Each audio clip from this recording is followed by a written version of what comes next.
আগামীকালকে নির্বাচন উপলক্ষে বেসিক্যালি তো এখন তো দুইটা জোট, বিএনপি নেতৃত্বাধীন জোট এবং জামাতের নেতৃত্বাধীন জোট। তো এইটা নিয়ে দুই পক্ষই আনঅফিসিয়ালি ভোট রিগিং ঠেকানোর জন্য কোনো একটা প্রতিরোধ কমিটি করছে, এইরকম একটা রিপোর্ট মনে হয় আমাদের কাগজে আজকে আছে। ওইটাতে আসলে আছে কি? পরস্পরের প্রতি এক ধরনের অবিশ্বাসের জায়গা থেকে বিএনপি এবং জামাত জোটের স্থানীয় প্রার্থী যারা আছেন তারা কিন্তু কেউ কাউকে বিশ্বাস করতে পারছেন না। কেউ মনে করছে জামাতের প্রার্থী তার প্রার্থীর বাড়ির যে এলাকা, সেই এলাকা বিশেষ করে প্রভাব ওই দলের যে এলাকা আছে সেই এলাকার কেন্দ্রগুলো দখল করবে বা জালিয়াতি হওয়ার সুযোগ রয়েছে, আবার জাল ভোট হতে পারে, বা জাল ভোট হতে পারে। আবার একই সঙ্গে আমরা দেখছি যে বিএনপির বিরুদ্ধে জামাতের একই ধরনের অভিযোগ আছে।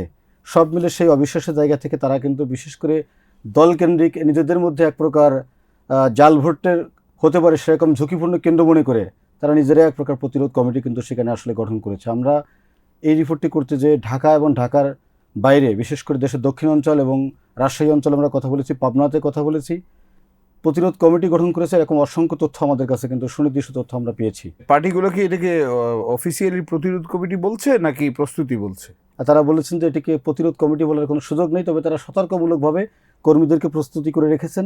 যদি কোনো দল আরেক দলের কোনো প্রার্থীর বিপক্ষে কোনো অবস্থান নেয়, বিশেষ করে ইলিগালি অবস্থান, মানে জাল ভোট কেন্দ্র দখল, এই ধরনের কিছু করার চেষ্টা করে, সেক্ষেত্রে তারা একটি শক্তিশালী অবস্থান নিয়ে রেখেছেন যেন তারা প্রতিরোধ গড়ে তুলতে পারেন। প্রতি ইলেকশনেই তো প্রত্যেকটা ক্যান্ডিডেট তাদের যেসব এজেন্ট আছে বা দলীয় কর্মীদের নিয়ে ভোট কেন্দ্র পাহারা দেয় যাতে কোনো ধরনের জাল ভোট ঠেকানো যায় বা যার যেখানে দুর্বল সে সেইখানে তার শক্তিটা বাড়ায়। তো এইটা কি নতুন কিছু না পুরনো আদলেই হচ্ছে? বাংলাদেশে আসলে যে কয়েকটি সংসদ নির্বাচন বেশ গ্রহণযোগ্যতা পেয়েছে, সেখানকার আমরা যদি পিছনে ফিরে তাকাই তাও কিন্তু প্রতিবারই নির্বাচনে এরকম একটি অভিযোগ কিন্তু থাকে।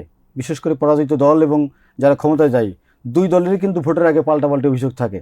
দিন শেষে অভিযোগ চলে, তবে এবারের প্রবণতাটা একটু ভিন্ন পরিস্থিতি লক্ষ্য করা গেছে। অন্যবারের তুলনায় সেটি অনেক বেশি। আমরা একজন নির্বাচন বিশেষজ্ঞের সাথে কথা বলেছি এই বিষয়ে, আজকের রিপোর্টে আমরা তার বক্তব্য উপস্থাপন করার চেষ্টা করেছি।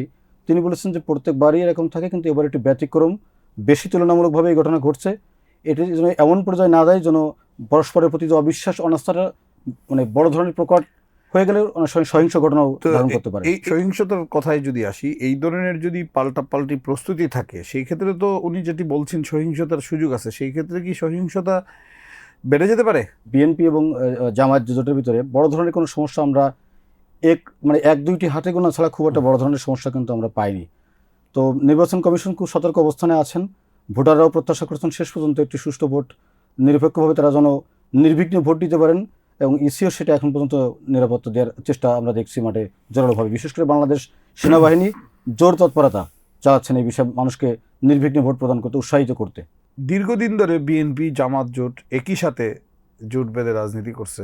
এখন এই সময়ে অন্য কোনো দল নাই, তাই ক্ষেত্রে এই দুই মিত্র শক্তি কিভাবে নিজেদের একদম যুদ্ধংদেহী অবস্থায় পাল্টা প্রস্তুতির মতো অবিশ্বাসের জায়গায় কিভাবে গেল? প্রতিযোগিতা নির্বাচনের মাঠে এরকম একটি জিনিস, সেটি হচ্ছে যে আপন ভাই যদি ভাইয়ের বিরুদ্ধে দাঁড়িয়ে যায়, শেষ পর্যন্ত দুই ভাইয়ের এক ভাইকে জয় মানে দুই ভাই জিতেই আসবে এরকম একটা প্রবণতা থাকে। সেই জায়গা থেকে বিএনপি এবং জামাতের সাথে এখন যেহেতু ক্ষমতার বিশেষ করে লড়াই, রাষ্ট্রীয় ক্ষমতায় কে যাবে সেই লড়াইয়ে কোনো মিত্র যে আগে ছিল সেটা তারা ভুলে গেছে। অলরেডি তারা এক প্রকার যুদ্ধের ময়দানে জড়িয়ে গেছে সেরকম একটি অবস্থা, যেটি আসলে কোনোভাবেই মানে কাম্য হওয়ার কথা না। সুষ্ঠু নির্বাচনের ক্ষেত্রে, একটি ভালো নির্বাচনের ক্ষেত্রে পারস্পরিক সৌহার্দ্য পরিবেশ বজায় রেখেই সামনে এগোনোটাই কিন্তু বুদ্ধিমানের কাজ, এবং দেশও কিন্তু শান্তির দিকে চলে যাবে।